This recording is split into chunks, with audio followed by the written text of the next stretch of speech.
Welcome once again to Kingdom Business Network. This is a program that features on Faith Today Television. We are here to give you business tips and strategies to help you grow your business.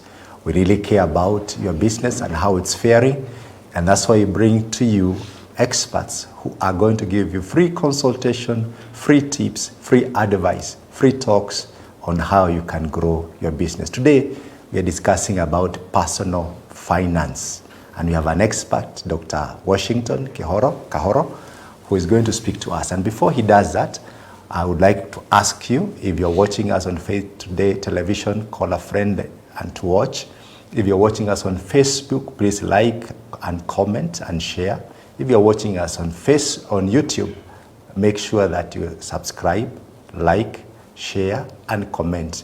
And if you're watching us live, please send your questions, because the second part of this program, we are going to take live questions. We want you to ask the questions to the expert so that you are helped.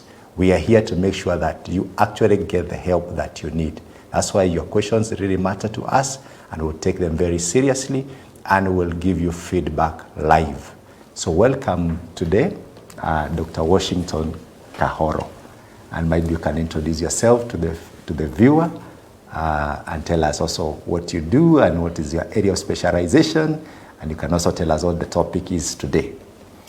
Thank you, Dr. Mungai. It's my great pleasure to be here. My name is, as you've heard, Dr. Washington Kahoro.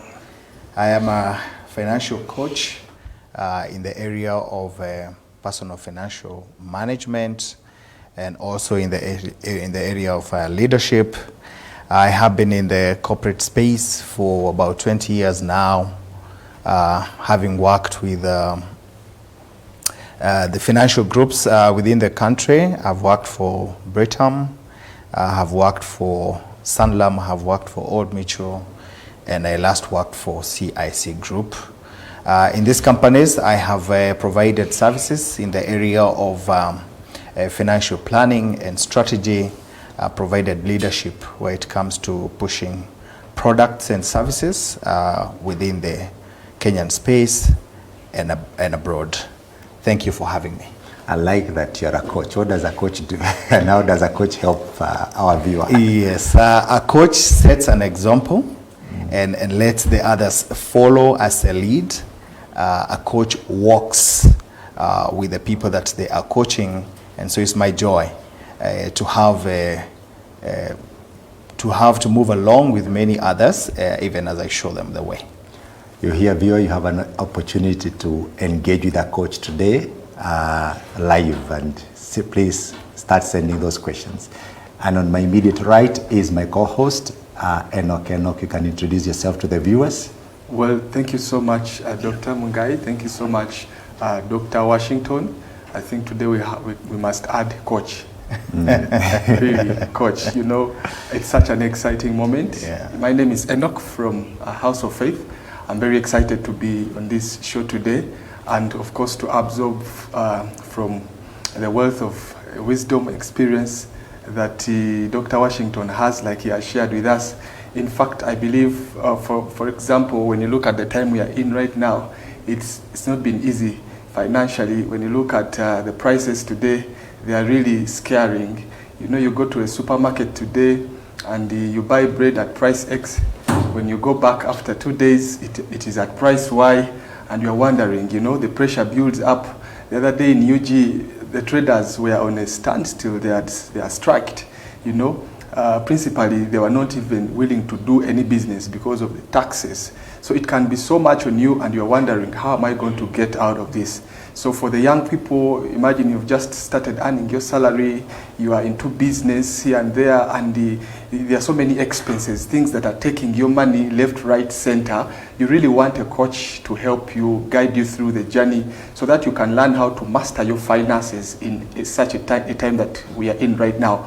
And now, coming from a kingdom business mindset, this is a station that you don't want to miss. This is a time you don't want to really be distracted by anything. Just stay tuned, just like I am today. Thank you so much. Enoch, just to remind you, we are being reminded that we are not being taxed enough. Yes.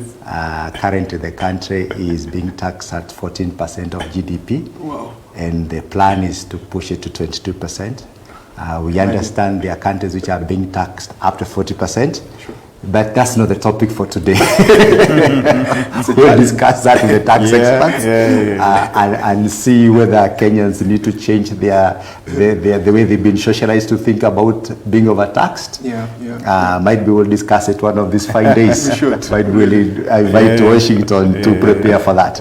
But for today, Dr. Washington is going to answer questions on personal finance. And the first question I want to ask you is, what are the key principles of personal finance management? We're looking into personal financial management. One of the things that is important for us to recognize is that God is the source of all. That would mean to us that whatever we have as finances to manage today, that nothing is of our own. We need to appreciate the fact that God is the source of all. He provides to us everything that we need. He gives us the talents that help us to make monies. He provides for us opportunities, and even better still, provides to us life. So number one is to note that God is a source of all. When you appreciate that, then you take a different perspective, knowing that as opposed to being a master of all that you have, you're a servant. Secondly, I'll be looking at about 6 principles. Secondly, I want us to remember that when we get money, necessarily money is not meant for spending. You see, a lot of people will today have spent their money even before the end of the month. What does that mean? You know you're expecting 100,000 shillings, and you already have debts, you already have places that you planned not so positively to spend your money. And so by the time the money is coming, then you don't have any money to keep for yourself. And later on in the program, we shall be speaking about spending money on yourself. So money is not necessarily just for spending. There are people who, when they have money, it itches them. It itches their pockets. And before they can spend 80% of what they have, then they cannot relax. They don't know what to do next. Are these the impulse buyers? Or these are the impulse buyers, and you'll be surprised. Some of the people who spend money this way are actually people who are earning a lot of money. People who, we know that people are getting some huge chunks now, even through means of betting and so on and so forth. And by the time the money is being announced on the TV, they have already, without any plan, without any knowledge, spent the money to the last cent. So as much as we are going to spend our money, then we are also saying that money is not necessarily meant for spending. Number 3, we are also not supposed to keep all the money that God gives us. We started by saying that God is the source of all the monies that we have. And so having appreciated that, we're also saying that what is our responsibility as God's children, because we are. So number 1 responsibility is to ensure that the monies that we have are also useful to God, to God's people, and more to God's house. So we have a responsibility then as children of God to ensure that some of the money that we get goes into investments that have to do with the kingdom. That has to mean that we are supposed to be faithful tithers. We are going to be involved in the business of helping those that need our help. Recently we saw floods and lots of them in Kenya. What can you do as a child of God? So that's part of where you can choose to spend your money, and blessed are those that help the needy. Fourthly, we can say that we are also never meant to spend all the money. So that's different from second point. We're never meant to spend all the money. What does that mean? Is that every time that God gives us money, we are supposed to keep some aside. If you remember the story of Joseph in Egypt, when he had the dream, and he was able to, when Pharaoh had a dream and Joseph interpreted the dream, one of the things that Joseph asked Pharaoh to do is to save food in the 7 great years. Now, we all have a great season in our lives. And many times, a great season follows a season that is not as great. And so in the season then that is great, in the season that God has given us abundance, in the season that we have harvested, we are charged then upon to put aside some of the goods, some of the monies that God has given us, so that we don't spend all the money, but then that we have some of the money being saved for the future. If I take that example again, you see that just by putting away 20% of all the grains that Joseph advised in Egypt for the first 7 years, that same 20% was able to keep them, and it was more than abundant to even help the other nations when they were in the 7 other years of drought. So very important, do not spend everything that you have today. God has provided today so that it can also help you tomorrow. Point number 5 for me, one very important point is that we are not going to borrow for consumer debt. Very important. Yeah. We have become an impulse generation. We have become people who always have things that we want to buy all the time. We have very nice shops now and very good malls where everything looks so beautiful and everything. But very important to note, do not borrow just seated in that mall so that you can buy that shirt, you can buy that trouser, you can buy that whatever it is. It is important that you can think about the money that you have and what you want to do with it. Last principle today is that it does not necessarily mean that when you have, that the more money you get, the better you will be. It is not necessarily true. That the more, the merrier. It is based on the principle of just understanding that you're a servant. And what a servant does is you think, why has God given me this additional 100,000? Why has God given me this additional 10,000 shillings? And we ought to take care of especially greed. And we are a generation that many times is riddled with, I just want this, I want this, I want the other. So we've got to know that however much that we have to really take care of our spending, or however much that we have. We can always save, we can always plan, and it doesn't mean that the more that you have, the happier you will be. Thank you. Is there anything like enough money? Because I come across people who say, I earn 50,000, it's not enough. I earn 10,000, it's not enough. I even come across people earning $500,000 and it's not enough. Is there anything like enough money? Thank you, Dr. Mungai. There will never be enough money. Those who are into tens of thousands, they get into hundreds of thousands and they still get indebted. The others who go into millions and they still get indebted. And you and I have heard of stories of footballers who have earned in billions. In the world today, in our lifetime, and today they are as broke can be. So we don't have enough money. It is about planning, it is about apportioning, it is about being a servant for the money that you have. Does it also then imply that irrespective of how much money you earn, you can help somebody to actually grow what he has to make it much more? To improve his position financially. Precisely. When you get money, when God avails that money, it is always good to first ask yourself, why do I have an additional 10,000 shillings? And what is the best that I can do with this 100,000 shillings? As opposed to dashing to spend it. When you sit down and ask difficult questions, because we call them difficult questions in finances, then you will also have difficult answers. And therefore, as you're making a decision in this or the other way, then it will be a properly informed question. So yes, like you asked, we can always be helpful, whether it is with 5 shillings, whether it is with 1,000 shillings, or even 1,000,000 shillings, based on the level of money that you have.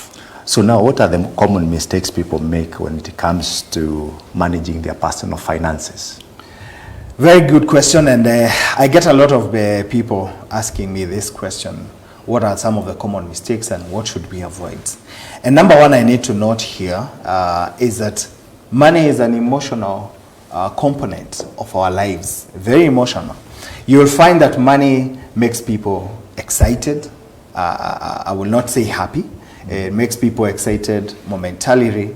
It will make people, some people angry. It will make some people very cheerful.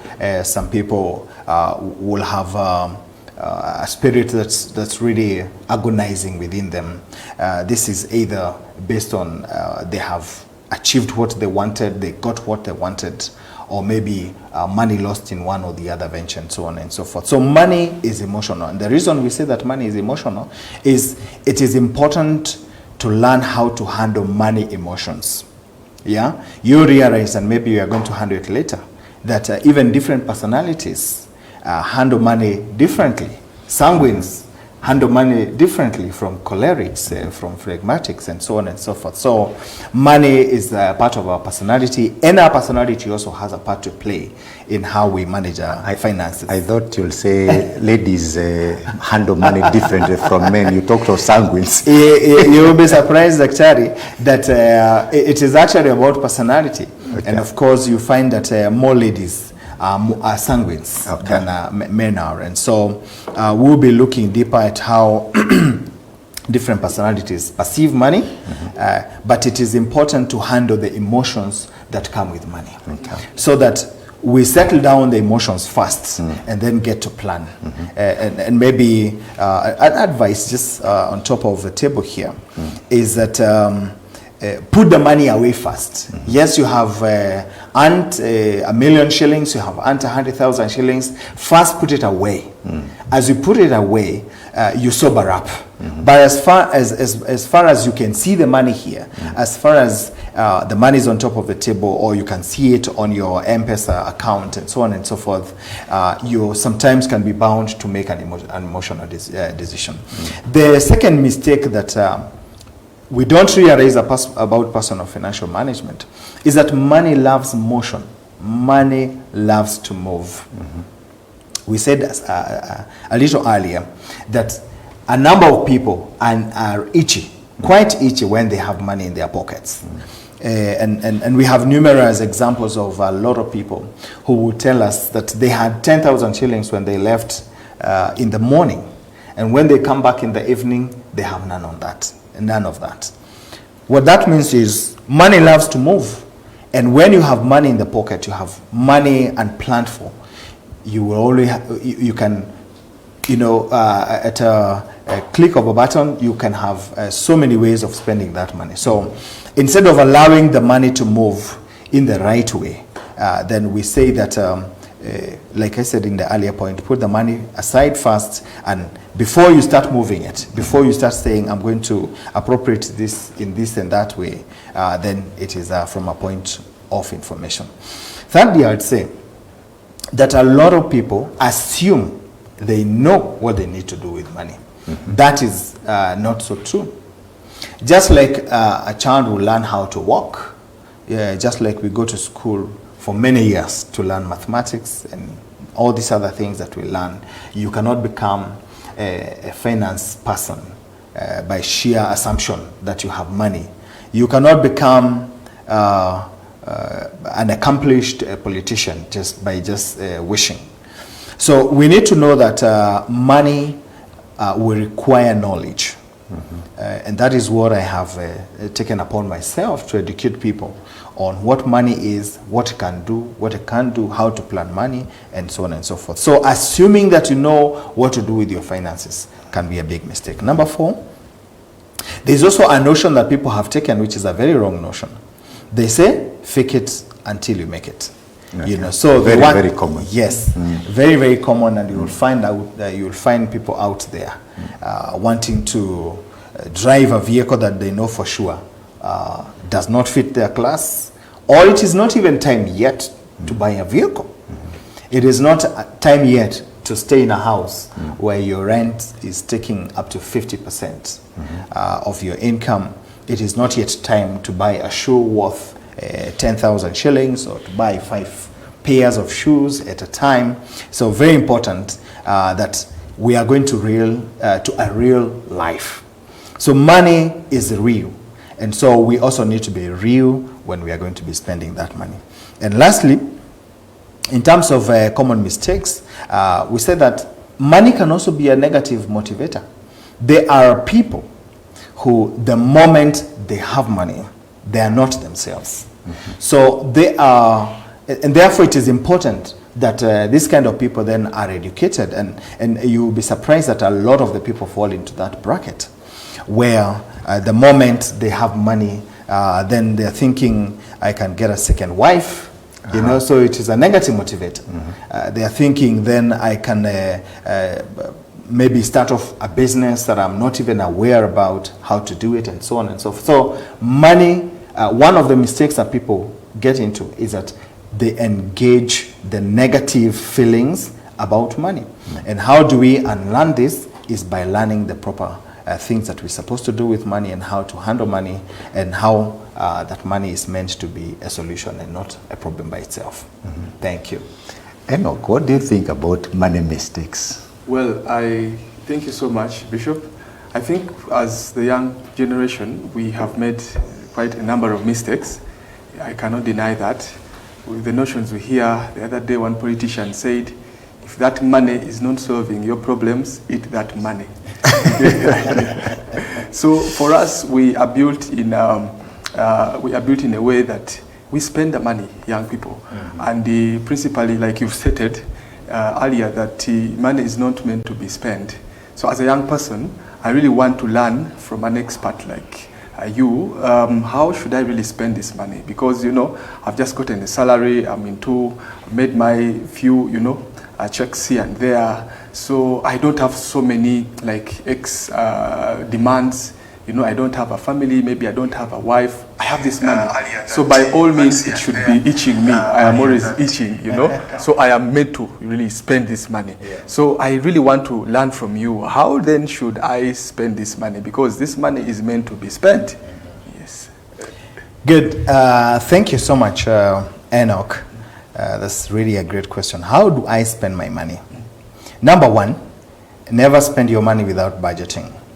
And when we talk about budgeting, I know it's an easy topic to some people. It is a very hard topic to some people. Because some people don't believe that the money that they have can end, or it will be depleted.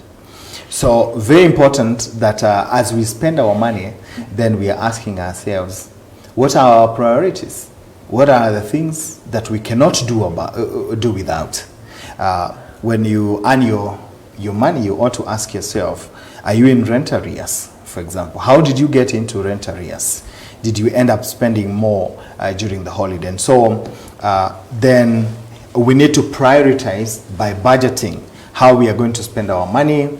And of course, if I could cite just a few, we want to look at number one, appreciating God for the money that He has given us as the source of all. So tithe, give in church, be faithful. Secondly, pay for your housing. Do not wait until next month, because when you accumulate your housing fund, then you know that you're getting into trouble. Thirdly, for me, is save. Very important. We shall be looking at that component in a few minutes. That you must save the money that you get. Doesn't matter how much. And if you just reminisce a little, you realize that people who don't earn a lot of money, if you look at upcountry, you realize that people you know who have done pretty well, they have taken their children to good schools, they have built livable houses, did not necessarily earn the millions that we see here in Nairobi. And yet they have ended up with good households, they have taken their children to good schools, and so on and so forth. So save. Thirdly, for me, save for the future. So we have said you could save for the things that you want to do now, but then the future is here. And those of us who started working a bit of some time ago, you realize, even as we advise younger people, like you said, Enoch, is that time flies. Sure. You never realize that it is Never. 10 years into working, it is 20 years into working, and you're getting that letter from your employer, and they're saying, we have to, they're giving you a notice for your retirement. 60 years is just here, 55 years is just here. So very important that we can save for our future, our pension funds, very important to think about. So why is it important to save and invest this money? Good. Why is it important to save and invest our money? Probably the best question that you can ask this morning. Any one of us would have some survival money. Whether you are selling boga by the roadside, or you are a company executive, we all will make money in one way or another. That money that you make and spend, doesn't matter how much it is just as good as spent money. So why save and invest? Number one is that we can have emergencies that will arise, and emergencies never prepare us. We have seen situations like we just had very recently in Kenya with flooding, with COVID, and we had seasons that we could never have thought about. People all of a sudden finding themselves without homes, their cattle, their herds of cattle carried into floods and all that. And so then the culture of saving and investing is to help us in those times when we find ourselves in such very confusing states that happen within a very short time. Secondly, why do we save and invest? It's because we want to increase. You never increase with your increased income. In fact, many times what happens is that when your income increases, you increase expenditure. That's when you get, let's say, salary rise and all that. Yeah? Yes. The expenditure also goes up. Many times when you get salary increment, when you get a bonus, it doesn't necessarily mean that you become better. And so the culture of saving and investing is to therefore help us so that the money that we make today can be helpful to us tomorrow, because we are living in an unpredictable time. Fourthly, for me, I'd say that we are living in unprecedented economic downturns.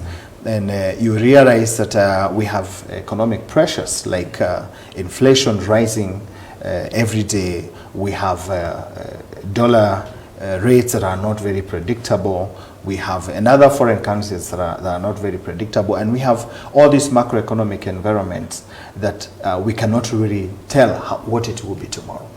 And so the only thing that you're sure about is that 10,000, that 20,000, that 100,000, that a million shillings that you will be able to save on a very regular basis, and sometimes in an irregular basis, if that is what your income is. Now, tell me something about the psychology of you get a salary rise and you end up you consuming or using every extra money that you get. Is it, I mean, where does that psychology arise from? Why do people behave like that? Because a lot of people will always say, if I get more, I'll be able to invest or to do this. But when the money comes, they end up doing funny things. Thank you so much. That's a really great question. No. In the beginning, we talked about the emotional quotient, where it has to do with money. So we say we have to be emotionally stable. And how do we measure emotional stability? We look at the emotional quotient, and it's a big topic altogether, but then we can try and delve just into this. So as human beings, we are emotional, and we will not be blamed by being emotional, because that is how God has created us. And that is why we are also exposed to knowledge. So we said, if you just go by emotion, if today I just woke up and I want to go by emotions in all that I do today, then it is so possible that I will find myself doing all the wrong things today. So it is then to settle down, to know that yes, I'm a human being, I'm emotional, I love this, I love the other, I'd love to go get a good shot, get a good ABCD. And so when I get to a point where I say, I'm not just going to be excited about the money I got. I will think about the money I got. So we first start by thinking. I got 100,000. So what do I want to do? Prioritize. Prioritize. I will not get excited to get onto a plane to Zanzibar for holiday while I know that I haven't paid my children's school fees. So that is the excitement, the emotional bit about us that we have to learn how to tame and to tone down so that we can sit, think, and make proper decisions. Wonderful. Thank you very much, viewer, for this listening to us. This has been very, very engaging first part of this discussion on personal finance.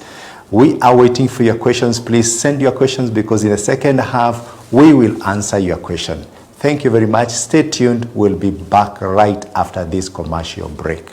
God bless.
I hear people say you don't need education, you don't need... Let me tell you, Maina, you need education. Maina, you need education. But you see, with that perception or that kind of thinking, the youths have nowadays, that education, it's not a must. They are forging certificates all over. The junk we eat, unajua unafurahia, maybe you're out there with friends, always eating junk. Until it becomes fast food. The body is inaitisha. Yeah. I want pizza, I want... Every other time, ukipata pesa kidogo, ukipata 2,000 shillings KFC. Kwanza KFC has become affordable. Ukiwa na 300 shillings, joy, you have to do 2 pieces and all. This is your body. You will look 50 when you're 30. Yeah. You will not be able to do, your life will stop functioning. At 50, unaanza kusikia, ai, hapana. The liver, you can't get a liver transplant and all these things. Once you kill it, it's gone. And now the youth, I don't know, it's the education they're not getting. You're reminding me of the Kanini TikTok. Every money I get, every little money I get. Now enjoyment. I am not a social person, so I would rather stay indoors. And I'm not indoors just at, hey, I'm there reading. No. Joy online. Online.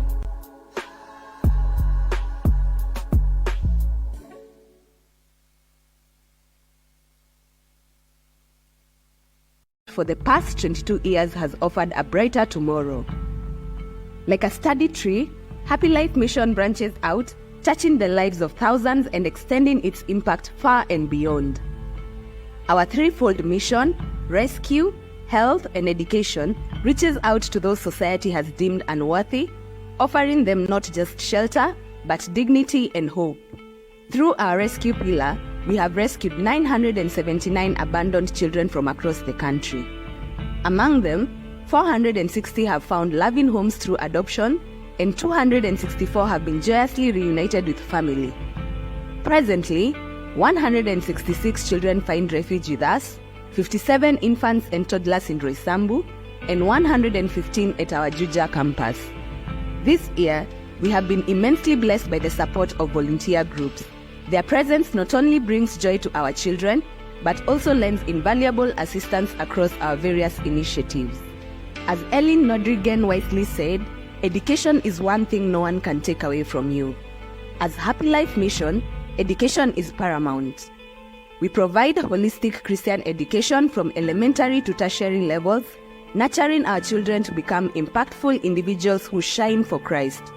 Believing that financial constraints should not hinder a child's dreams, we launched the Education Fund, ensuring that no child is deprived of education due to lack of means. This year, we started vocational training for the young adults who completed KCSE last year, and we're excited to continue the journey with these youngsters. Our health pillar extends care beyond our walls, positively impacting communities around our branches.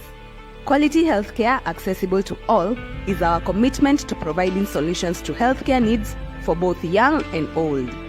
Over the years, Happy Life Mission has transformed countless lives thanks to the unwavering support of our friends and partners. Your support has made our work easier, and we are profoundly grateful. Indeed, many, Lord my God, are the wonders you have done, the things you have planned for us. Psalms 40 verse 5. This is the Happy Life Mission.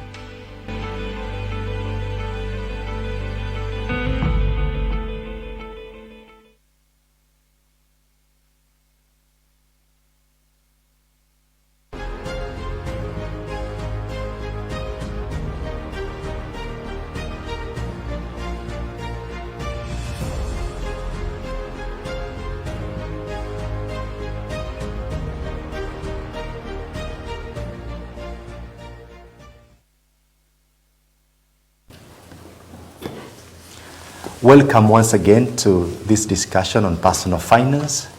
We had a very engaging first session, and I believe that many of you are being helped by this discussion so far.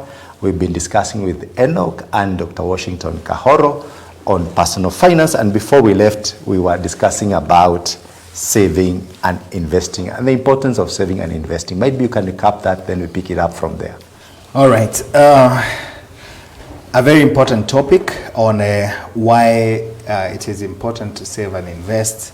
And again, like we said, in our today's impulse world, just creating a culture change is a very difficult thing to do, but then we have to do it because that is the only way that we're going to be helped. So why then go into savings and investment?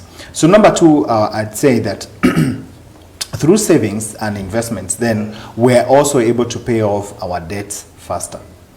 You realize that with the high interest rates with which we're able to acquire finances, be it housing, be it personal loans, and so on and so forth, the longer you take to pay off your loan, then the more that you end up paying in interest. So when we enhance the culture of savings and investment, what does that mean? It means that, let's say if besides paying off my house at a particular rate, if I can save and invest and say in 5 years from now or in 2 years from now, I can pay off, say, an additional 10% of my debt, then I will have most likely taken care of a good chunk of the interest that I'm supposed to.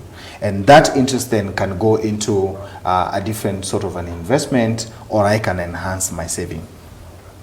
Thirdly, when we looking at saving and investment, we're also saying it is important for you as a family to have a break within the year. Whether it is one time or 2 times in a year, or whatever number of times that you plan to, it is important that you plan through saving and investment, then to enhance your family life by planning for vacation. And you know, when we talk about vacation here, we are not saying that you go back to your rural areas. We are saying that you can plan and travel around the country, visit other countries, and that can happen essentially when you plan. And you'll be surprised. There are some circles now, there are some other saving organizations that are giving people plans on how you can plan for your vacation and how you can you can really do that well. It is also important when you're saving, you think about children's education. A number of parents don't realize just how expensive tertiary education can be. High school and tertiary education can be. And so I always encourage parents, put aside some chunk of your money towards your child's education, whether it will be by taking out an education policy or creating an education fund through the bank and so many other avenues that we have. I'd also talk about pension savings. Pension savings as a very important aspect. We just talked earlier about how quickly time flies. We actually say that time waits for no king. And so old age again waits for no king. It doesn't matter whether you're doing business, it doesn't matter whether you're employed. But here I want to specifically employ people who are not employed in organizations that are providing for their pensions. It is important that today you take control of your pension saving. And we have in the market today what they call the independent pension plans, IPPs, where people who are today in business or are employed in such places where you're not able to have a pension plan through the company, that you can take out that plan and be able to save for yourself. Lastly, I would say the reason why we save and investment and invest is for financial stability. Tomorrow, you will realize you're out of employment for longer time than you are in employment. What will you do in that time? Even other than just getting that little pension to sustain you. You also need some form of financial stability where you can help, you still be engaged in local community activities, you'll be engaged in your church community activities and so on and so forth. So when we're talking about financial stability, then it is as a result of the finances that we have saved and have invested, and that will create real joy. Yeah, we avoided to talk about joy in just spending the money that we get haphazardly. But when you plan it and say, now I have available 2 million shillings to spend over the next 1 year, then certainly that is what we are talking about, the financial stability. For the viewer, please, I'm waiting for your questions. Please send your questions. We'll take your questions shortly. Please remember to send them now. Jonah, Dr. Kahoro, yes. Sorry. I have a question here on the time, the percentage of savings. People talk about 20%. Yeah? Yeah. Where does this 20% saving come from? Thank you, Dr. Mungai, once again. I think there wouldn't be particularly a number that we would be looking at. But then you're very safe. And 20 is a very ideal number. I actually advocate for between 10 and 20%. And a lot of people save much less than that, or not even save at all. So I'd say for a start, you can get to 10%. Just like we say, we give 10% for tithe, then it would also be important that you save for yourself, invest somewhere 10%. But then if you can get to 20%, it is very ideal. Now, mathematically, it's been proven that if you're able to save 20% of your income, if you're able to save 20% of your income during your working life, then you will comfortably be able to survive during your retirement. So comfortably. But we are saying that if you can save less, then, or if you can start somewhere, it is okay and build with time. Enoch, what is your take on savings and investments? Well, thank you so much, Bishop. And of course, I like the way Dr. Washington is now really giving us now the basics, because I understand as a young man, I really want to know how much to save. Because you said, principally, all the money you get, it's not meant to be spent. Yeah. You know, and the idea here is you have to save. So when you factor in a percentage, I think I agree with you, because now a young man wants an understanding of now what to do, because very many questions are running up running out now. They are wondering, what now should I do? I'm earning 50,000, but at the end of the month, I literally have zero, you know. I am ending up now trying to look for loans, debts, you know, and they accrue with time. So when you give me a percentage, I think I agree with you. There is something to begin with. Maybe what you need to also enlighten me more on, you talked of various ways of, you know, saving. Because is that 20% enough? You talked about the pension, you talked about the housing fund. How do you really apportion all that so that you can meet, you know, you can meet, at the end of the day, you are able to save something significant that can really bail you out in time of trouble or something like that. So how do you really apportion all that? All right, thank you, Enoch. That's a great question. Normally, I talk about a ratio that you can use. It's an ideal ratio. If you can get there, then it will be very good. I talk about 50, 30, 20. In 50, 30, 20, then we're saying 50% of your income is going to go into your current expenditure. Your current expenditure then encompasses your housing, it encompasses your loan repayments, it encompasses spending for your the day-to-day spending on yourself and on of your children, and so on and so forth. So 50%. So more or less what you have to do every day then goes to a maximum of 50%. You're earning 100,000 shillings, most likely you're going to have 50% cover your housing, it will cover your travel expenses, it will cover your dinner, your lunch, and so on and so forth, things that you have to do, and you don't have a choice. You're talking about the inevitables. The inevitables, the things, 50%. Yes, the things that you have to do.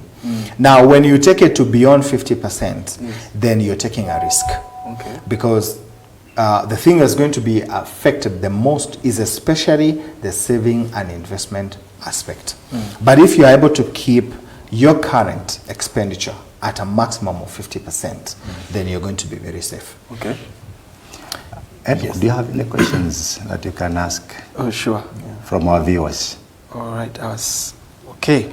We have one viewer here. He says, hello. Can Dr. Washington explain how the 50, 30, 20% budget plan method apply in this tough economy? Good. Thank you. So like I mentioned about the 50, 30, 20 proportion, it's really ideal. Now, it doesn't matter what economy it is.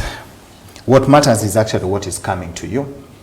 Because one of the things I want us to learn this morning is about adjustment. So if I was earning 200,000 shillings and now I have come down to 100,000 shillings, I still want to keep the 50, 30, 20% or ratio still intact. It doesn't matter the amount. When that amount adjusts again to 300,000 shillings, then I can go back to my previous spending. But then here we are saying that if you continue spending too much, for example, on rent, if you continue spending too much on fuel and for monies that you do not have, then that is how you end up getting into bad debt. Because when you maintain a house of 50,000 shillings and your total income in a month is 100,000 shillings, so the other areas of your life are going to be unmanageable. And when they become unmanageable, then we quickly run to whether it is quick debts through Shylocks and so on and so forth, and that compounds our issue. So again, if I can go to the ratio that I have talked about, so the 50% goes to the recurrent expenditure. The 30%, goes to the issues of savings, like we have said. And I can categorize the savings into short-term, we can go to middle-term, and then long-term savings. So in the short-term savings, then we are saying, what do I want to achieve in the next 6 months, in the next 1 year? So any short term will go below 1 year. So there are those who know that they have to pay for their children's school fees. Then that has to come within, it is not your regular expenses on a day-to-day basis, but it's a need that you have to meet. So within that 30%, then you're taking care of your children's school fees, you're taking care of, you're helping your parents. For example, they need medicine, and you know that you have to spend 3,000 shillings on them on a monthly basis or whatever frequency. So all that you're going to require within a short period of time, then we are saying it's within this 30%. Now, when we are going to the 20%, then we are going to the long-term investments. So, and we say this is an ideal case, and I'd really appreciate those who can even start at 10 and build it to 20 eventually. But then we are saying if you can build your savings and investment culture to get to 20% of your income, then you're doing very well. This 20%, we're saying you're saving up for future construction. You're saving up for your future retirement. You're saving up for things that you know that for sure they will catch up with you, even if it is with time. And we know a lot of things that catch up with us. And definitely, many of us will agree with me that we live longer after work. You know, if you're going to retire at 60, and with the good health interventions that we have now, people are living to 80, people are living to 90. So you're going to live another 25, 30 years, 40 years if God graces you.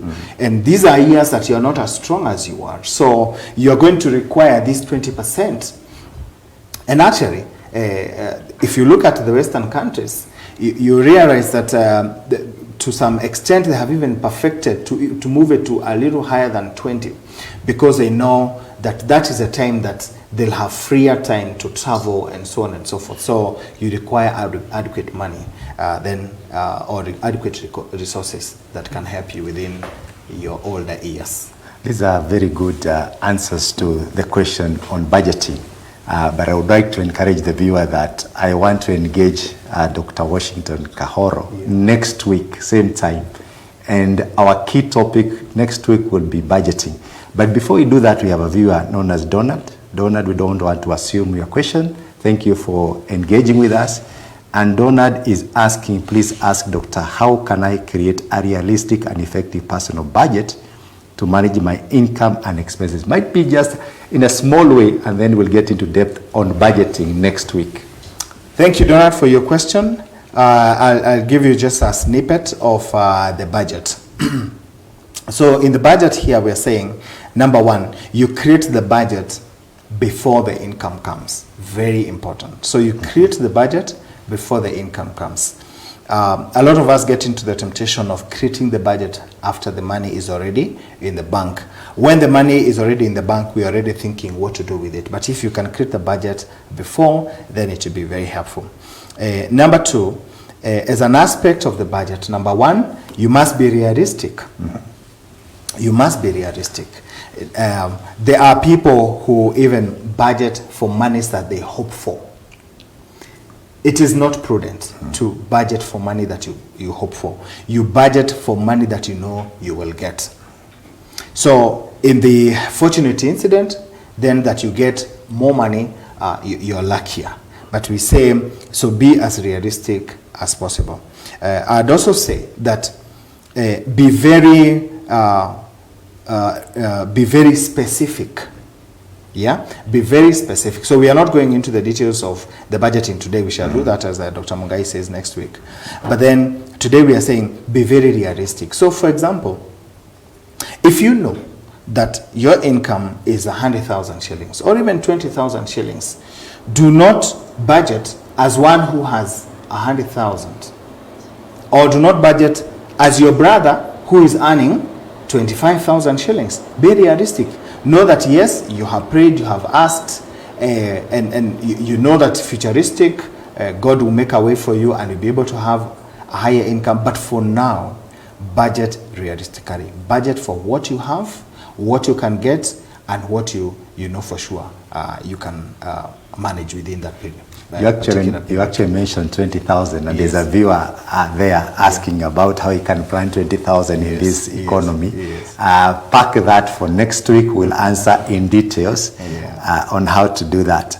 We have Jane from Kabati Keno. Jane is saying, are there insurance products or risk management strategies that I should have in place to safeguard my financial future? Thank you, Jane. Very intelligent question, I must say. There are insurance products that one can actually get. Insurance companies across will provide education policies for children, or for planning for children's education.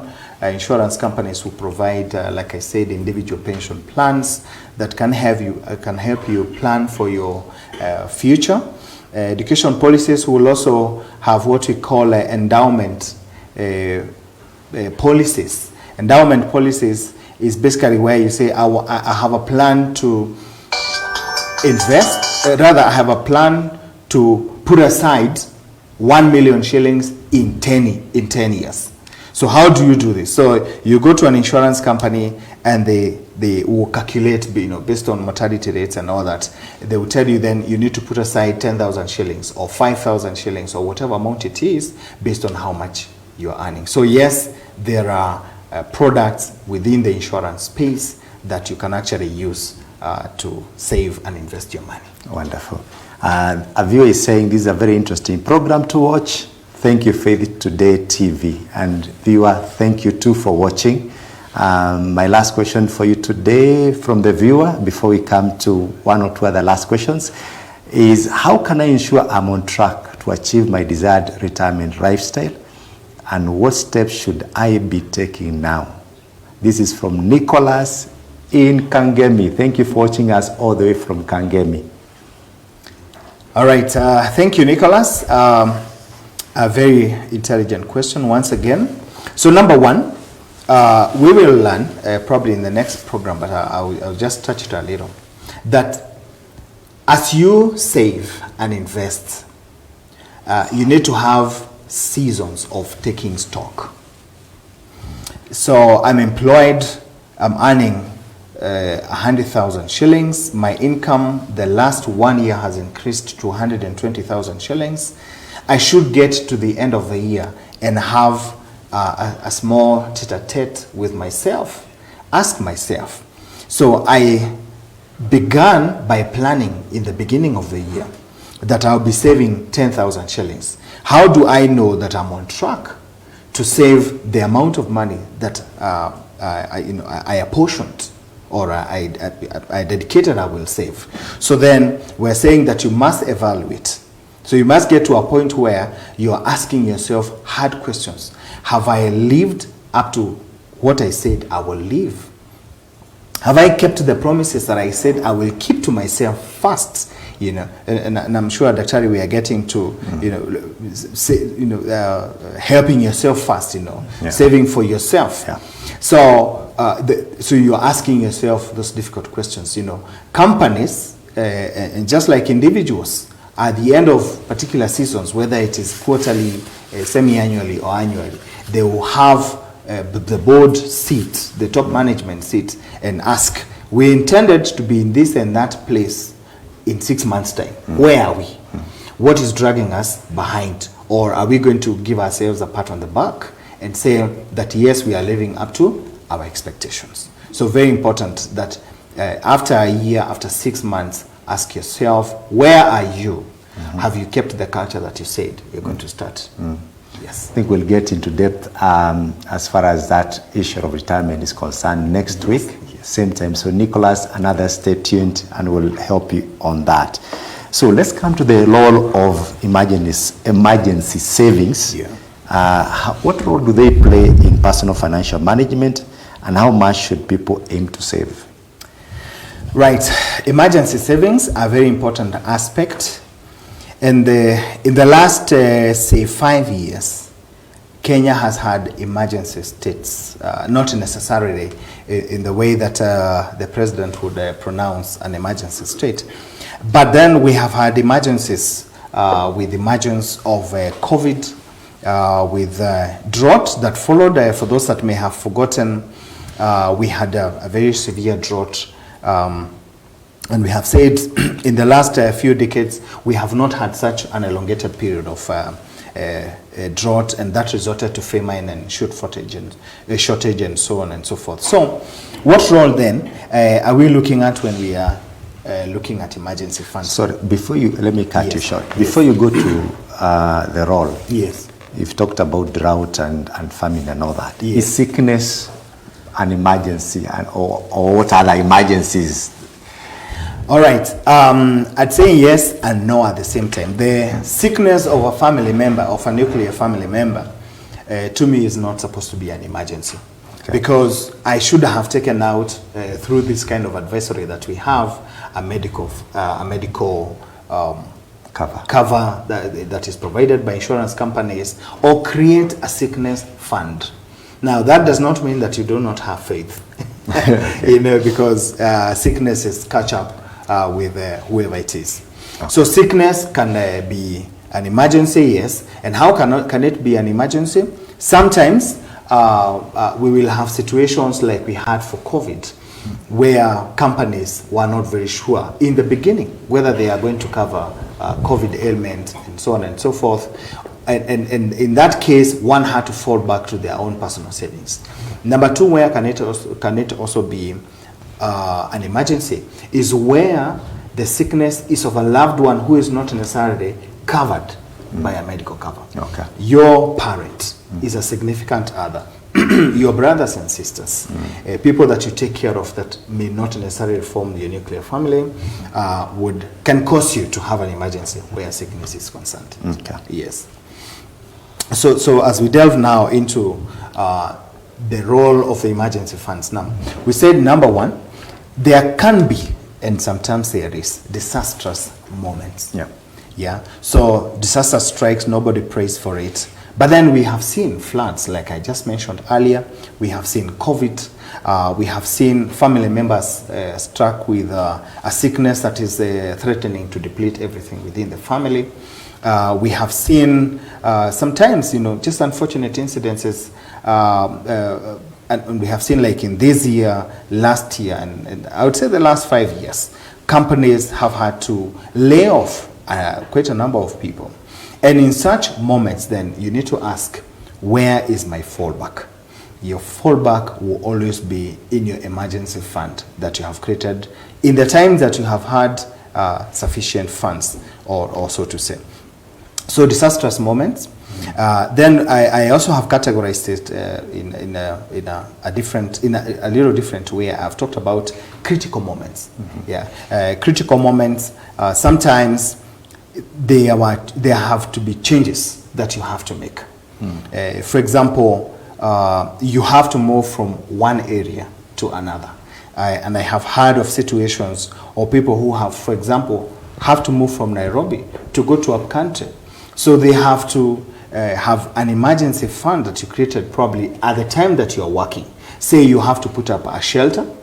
Yeah, it is up country, yes. Life is gotten expensive here in Nairobi. Maybe you have lost a job. And this is a critical moment. You have to move because you cannot afford to pay house rent, or you don't want to get into house rent arrears here in Nairobi. So critical moments like that.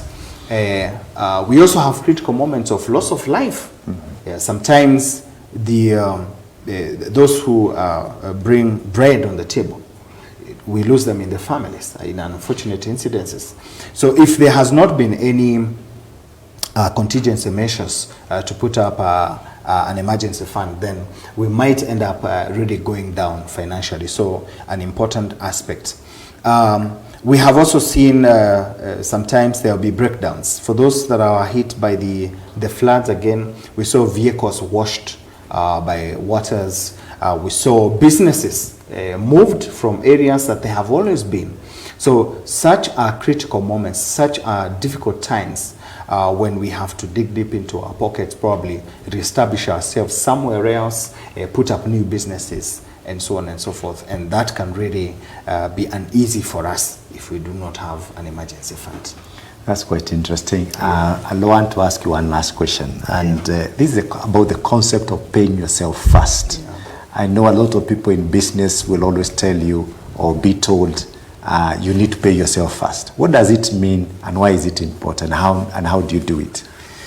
Thank you, Daktari. Paying yourself first, I'd say, is self-love.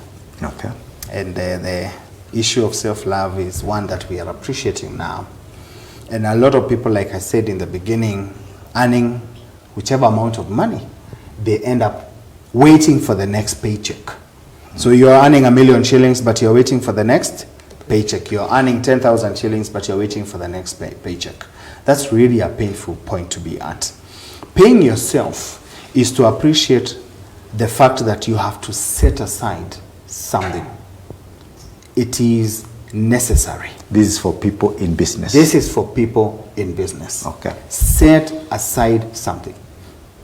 I've had friends that I have talked to who are doing very well.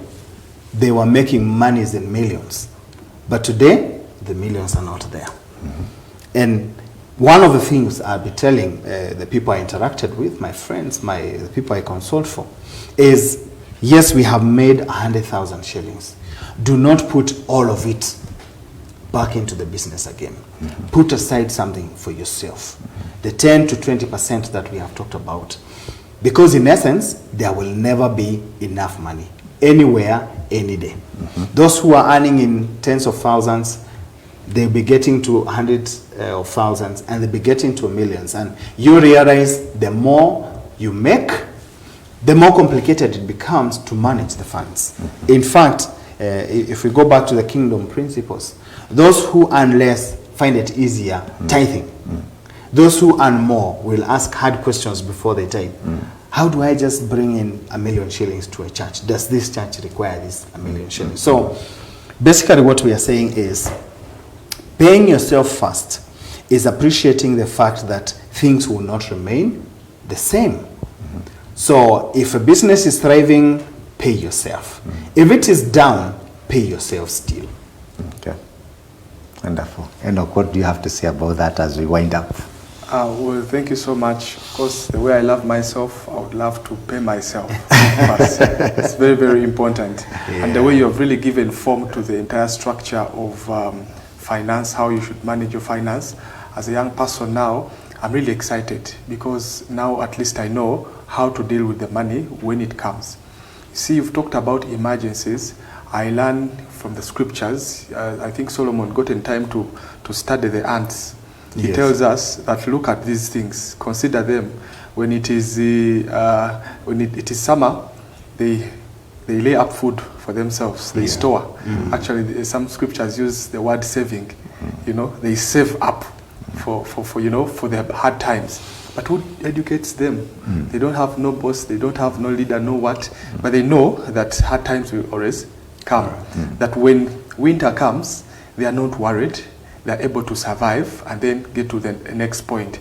So having that understanding and now having form from you, an expert, giving us now the fundamental principles of make sure you save something for yourself, it's really, really important. And I believe this is the way to go. Wonderful. Thank you very much. Enoch, do you have any parting shots? Oh, yes, I do have. Close, wind up. Surely. I want to thank you so much for the opportunity, Doc. You've really blessed us today. I must say, as the young people, we are really excited. And on behalf of our viewers, those who are following us, we want really to appreciate you. You've been with us all this long. We are making 1 year. In July, on the 5th, we are going to be celebrating our first year anniversary. I want really to appreciate all those who have been following us consistently, sending your questions and getting this value. It is a palm-pleasing pleasure. I also want to appreciate my dad, Pastor Paul Serunjoji. He watches these sessions every single time, all the way from Uganda. You know, so we have very many people from Uganda who follow these sessions. I know there are people who are following from other parts of the world. Yeah, the vision is transforming Africa, not just Kenya. So I want to really appreciate all those who are following us, and also to remind you, because you could be consuming this content and you've forgotten the most important thing, to really subscribe. You know, click that button so that you are always notified when this good stuff is coming. Thank you so much, and God bless you. Thank you very much, Enoch. Yes. Let's turn to Dr. Washington Kahoro. Your parting shot as we wind up. Thank you so much. It's been a pleasure being here. So my parting shot would be, there will never be enough money to save. Start where you are. Start where you are and start today. Thank you. Dear viewer, this has been a very engaging discussion on personal finance, and we've just scratched the basics. We are still going to have Dr. Washington Kahoro next week, so you can keep sending your questions. We'll handle the area of budgeting. We're going to handle the area of retirement. We're going to talk about other financial matters, expenses and overspending and all that, issues of debts coming week. So please engage us. You can even send your questions in advance. We really value engaging with you. The fact that you're tuned in whatever media that you have used, we are very, very grateful. And from my end, I just want to say God bless you very much and thank you for staying tuned. God bless you very much. Have a prosperous business.